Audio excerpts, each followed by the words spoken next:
see, Chris Sims is just going off sheer, and I'm not faulting for this. I'm just saying it looks like his thinking was got throwers of the football. Yes.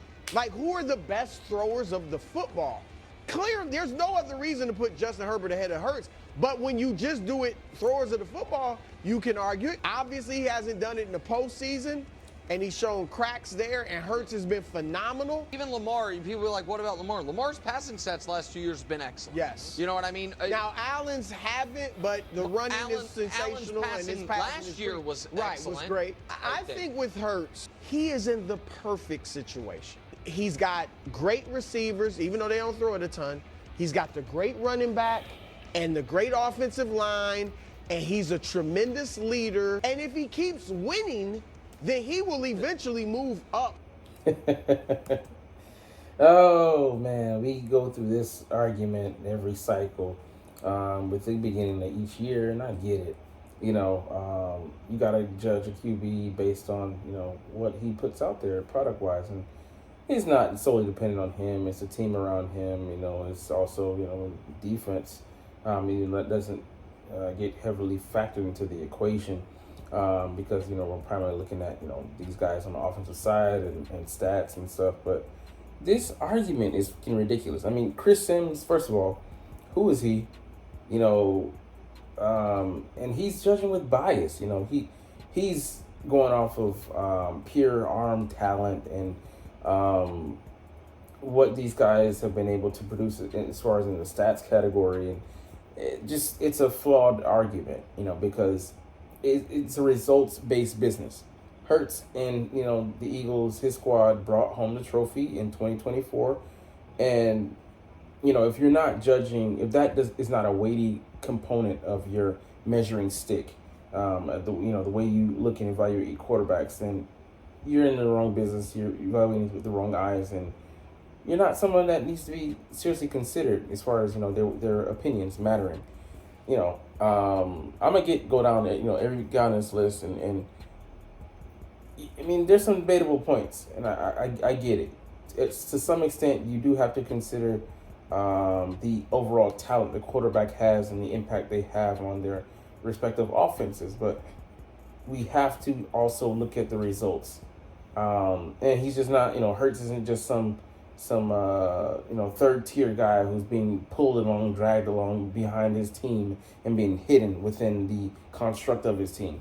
Come on, man, get the fuck out of here with that dumbass argument. You know what I'm saying? Like, there are people here that don't belong ahead of Hurts. And for you to make that argument, just asinine. People saying that he's borderline, you know, an average quarterback, borderline top 15 and stuff. Like, man, it's crazy. You know, he's done what, you know, most of the guys on this list haven't been able to do. The amount of success that other guys haven't been able to sniff.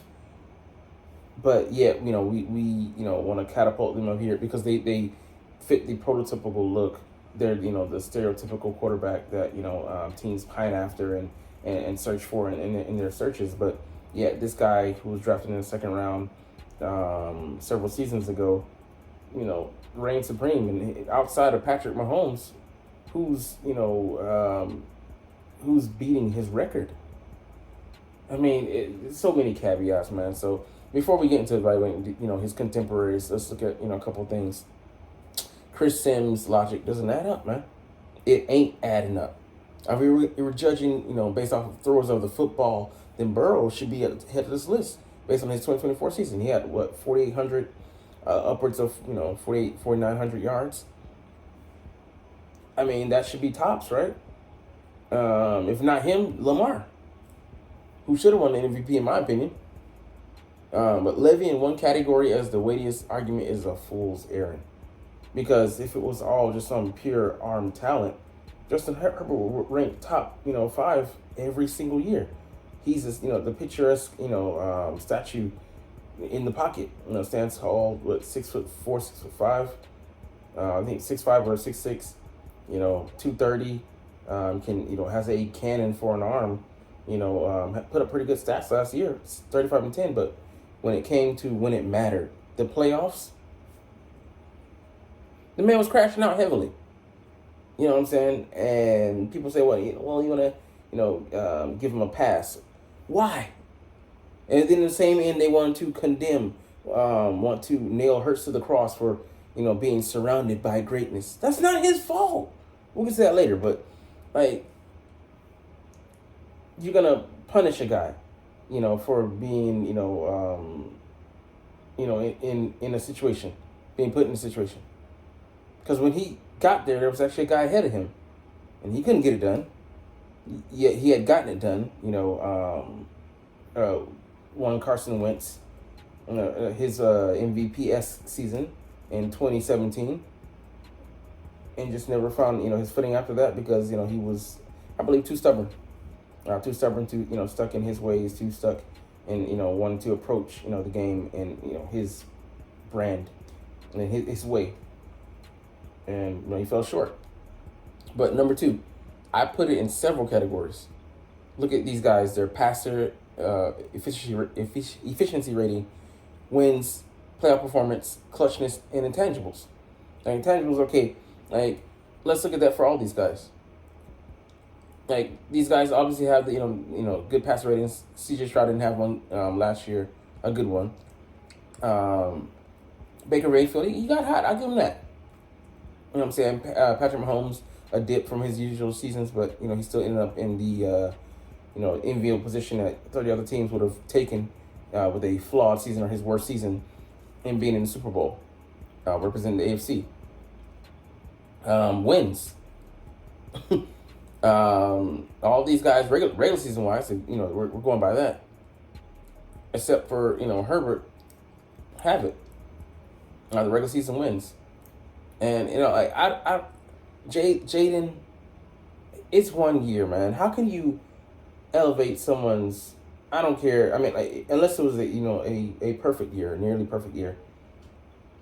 Elevate that over these guys' body of work, season upon season upon season of success. I just can't do it. I can't elevate him to that position. He's too green. And then playoff performance. These guys. Lamar, falling short. Josh Allen, falling short. Joe Burrow, he's been there 1 year, but other than that, he's falling short in that he can't even get there. Mahomes, obviously, gold standard. Give him that. Jaden, 1 year, I can't do anything with that. Because the likelihood of them going to the NFC Championship next year, yes, they have a chance. But who in their right mind is picking them? Dark horse? Okay, sure. That means you don't think it's a sure bet, though. Stafford. His post success has been outside of 1 year. Spotty. Stroud, 2 years in. I mean, we don't know what to make of it, and he's running to the wall that a lot of guys run into in the AFC, and that's just it is what it is, and it's because some people say it's not a fair argument, but you don't get to pick where you are. Herbert hasn't done it. Baker, they haven't done shit in the playoffs, man. They beat a team that they were supposed to beat in the bad Eagles in 2023, which we'll get to later as well. But yeah, they don't stack up, man. Clutchness, I can say that these guys, like you said, we're going back to the regular season, they have it. But when it comes to the postseason, time to put up a shut up. I'll say this about Jaden. Last year he showed that clutchness, but I need to see that this year because it's a new year, and also it's their second year, and see people adjusted to CJ Stroud. Will they do the same with Jaden? That's yet to be seen, but historically speaking, he'd be an outlier if he rose in the rankings, rose in efficiency, had a better season than he did last year. That's just the way the game goes. All right, number 3. Chris Broussard, so you fault him and ding him for being in the perfect situation. Him being Jalen Hurts. Who put him there? The GM. Like, do other 31 guys not have the same ability to draft, sign, scout, and trade for these players? Or is it just Howie? Like, it's ridiculous to hold all that against him. It's not his fault that he has, great receivers. One who he had in college, he built a rapport with. The guy, it's not his fault. The guy has talent. And in A.J. Brown, he wasn't seen to the level that, that we see him at now in Tennessee. So, I mean, that's crazy that people, like, I never even thought about that, but could it be just that he's playing with a great quarterback? Like, he was a talent in Tennessee. He became a juggernaut, a monster in Philly. Running back. Saquon, the reason he was able to have such success, Jalen. He'll be the first to tell you that. Wide open holes, wide open lanes. People coming in the box to, stop not just him, but keep an eye on Hurts. Takes away attention from him. The O-line, that we believed in that since the Andy Reid years. So, I mean, it's insane that you want to just say, Hurts, he's just blessed to be in this offense. I don't believe it works like that if it's Burrow. The only guy I would say would be Lamar, and then you don't know what he would look like, captaining the ship here, under leadership here. You never know. Josh Allen, similarly. Don't know, how things, will extrapolate, because I haven't seen those guys as of yet, him in Jackson, excel in those pressure situations. So, and it'd be a different offense with Burrow. So, anyways, man, number 4, they did not question his throwing ability. They questioned the game plan. Like, they're saying that A.J. Brown, after before the Pittsburgh game, what do y'all need to improve? Passing. So he was saying, including himself, we need to make a concerted effort to focus in on the passing game. And that was overall implementation. Hurts, as we saw in the NFC Championship and the Super Bowl. No, the fucking passing game, man. It's just, them actually gearing more towards it. Putting actual, game plans and not just being repetitious, not falling back into the trends of 2023. That's what he was saying. That's what AJ was saying. Hey, man, y'all will find drama. Y'all will make up, concoct some narrative. That's what y'all do. You are the media. Not to be trusted. Number 5, the defense was to blame for not holding their weight and drag down the offense in 2023. Like, you can see the antithesis in 2024. Man, like, it's crazy that, what a difference a year makes. Having actual, linebackers makes. Having a force in the middle in Jalen Carter, him key, and everybody else makes. Having guys who can hit, who can cover in the secondary, at cornerback makes. Like, we were getting torched in 2023, man. Shootouts with 2 of the Commanders. Had 1 with them this year. 1. And that was when Jalen was out the game. We were going to run them out the fucking stadium. So, right, like, it's crazy people don't take into consideration these narratives. Or I should say these stipulating factors. Then number 6, last year Jalen plays, with a strong defense, reminded me of someone else in his early years who had the same setup. Who could he be? 1, Thomas Edward Patrick Brady. You ain't winning without defense, man. Like, unless you luck up and you the other team doesn't have a good defense as well. If they have one, you're screwed. Peyton Manning and his squad, record setting, ran into the Seahawks. The Legion of Boom. They got blown the fuck out. You know what I'm saying? They run. If all things are equal, I'm giving the edge to defense. So, hey,